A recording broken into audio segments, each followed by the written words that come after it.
Nah, gala atau sako warisan turun-temurun. Gala atau sako adalah warisan turun-temurun yang membawa dan memayungi masyarakat sakaunyo agar mendapatkan pencerahan, keadilan, kedamaian serta menegakkan moralitas.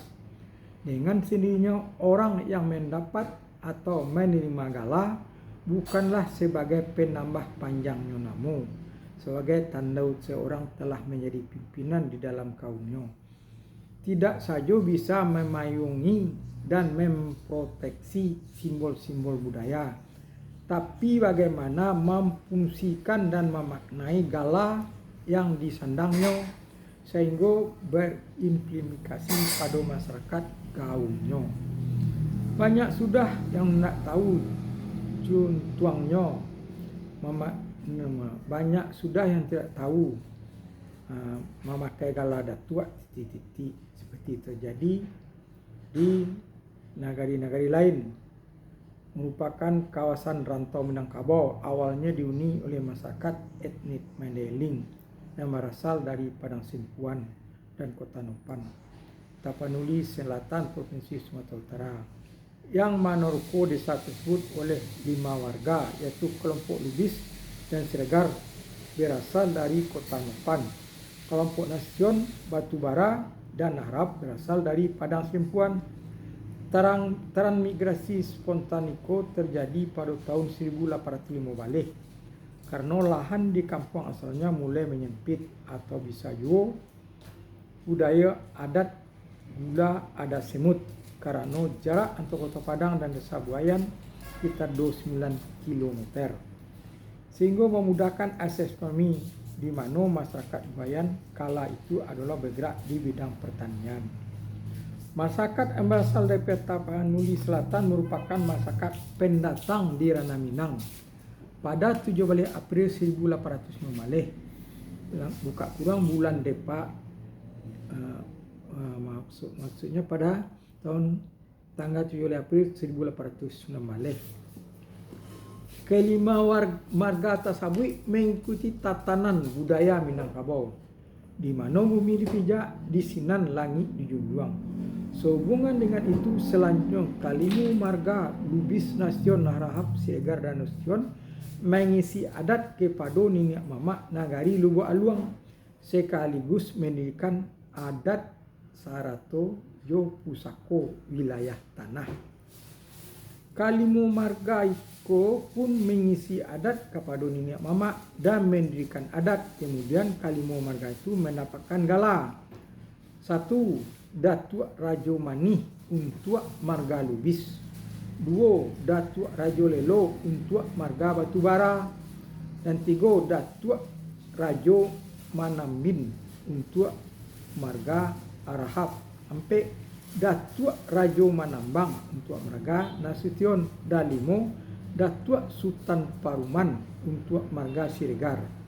Dan diangkat pula kelengkapan nagari yaitu Imam Nagari dan Khatib Nagari dengan menampilkan gala itu, maka terjadilah pergeseran budaya dari patrilineal Mandailing menjadi matrilineal Minangkabau.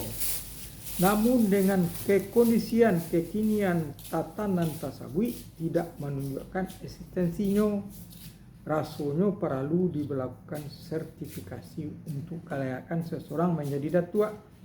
Karena pucuk adat tidak lagi memberikan pencerahan dan memang dinamikan terjadi di kampungnya, lebih banyak pasif al-iko yang kuat yang ikut menjadi termarginalkannya pemegang institusi tradisional. Karena masih kurangnya memahami dasar dari sako atau gala yang disandangnya, seperti diungkapkan sako turun-temurun pusako jawe-bejawe nan saling kuang cepak adai nan sapayuang sapataga. 5 sipai membangun sako, pertama hidup bakarilaan, kedua mati batungke budi, ketiga baputiang di tanah sirah atau gadang di pakuburan. Kampe gadang manyusu atau gadang manyimpang. Kalimo membuat kato nan baru. Nan dikatakan idui bakarilaan menyerahkan gala sama suhidui pado pawarih nan patui sesuai menui mupakai karena kok lurah lah dalam bukit lah tinggi jalan tak tetampuah labuah tak taturi maka jadilah idui bakarilahan secara bajanjang naik batanggo turun. Dan dikatakan mati batung kek budi supake ahli waris mengantikan pangulu nan sudah meninggal. Maksudnya pangulu yang sudah meninggal dunia kepada salah seorang ahli waris disahkan menurut cara adat nan ditentukan. Dan dikatakan baputiang di tanah sirah gadang di pakuburan pada hari meninggal pangulunya di hari itu sudah selesai penguburan diumumkanlah nan mewarisi gala disahkan menurut adat nan ditentukan. Dan dikatakan gadang menyusu atau gadang menyimpang karena kemanakanlah kambang banyak untuk kambangan untuk memudahkan penurusan diangket ditambah pangulu pembantu nan galanyo menyerupai gala panghulu nan dibantu Datuk Bandaro mako gala panghulu pembantu nan galanyo namonyo rupoi gala panghulu nan dibantu Datuk Bandaro mako gala panghulu nan membantu jadi Datuk Bandaro Putih karena kulit panghulu nan membantu itu kebetulan putih sahnya menurut kesepakatan disahkan panghulu satali adat dalam negari serta menurut adat nan ditentukan. Dan dikatakan membuat kato nan baru membuat gala baru bekarano kemanakanlah bakambang biak perlu dibuat tambahan pangulu atas kesepakatan bersama sahnya sudah adat dibasamukan dirapikan limbago dituang tanduk ditanam, darah dikacau, daging dilapah. Ampek sipai sako pertama tabanam, kedua tatawih, ketiga dilipik, kampek dipakai. Dan dikatakan tabanam jika putih waris nazab. Dan dikatakan tataruh putih waris jantan. Dan dikatakan masih jantan masih putih nak dua anak laki-laki. Dan dikatakan dilipik indak supakai segala waris.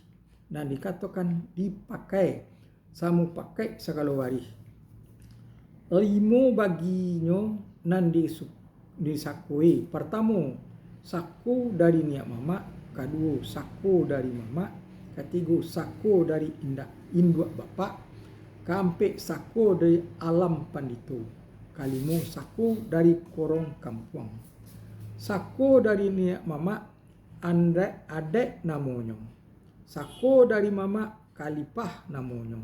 Sako dari induk bapak bangso namo arato namanya. Sako dari korong kampung tubuh parang namanya.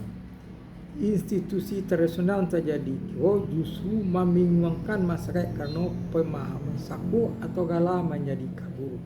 Ikut terjadi silang seketo dalam sekaum tidak tahu jantuangnya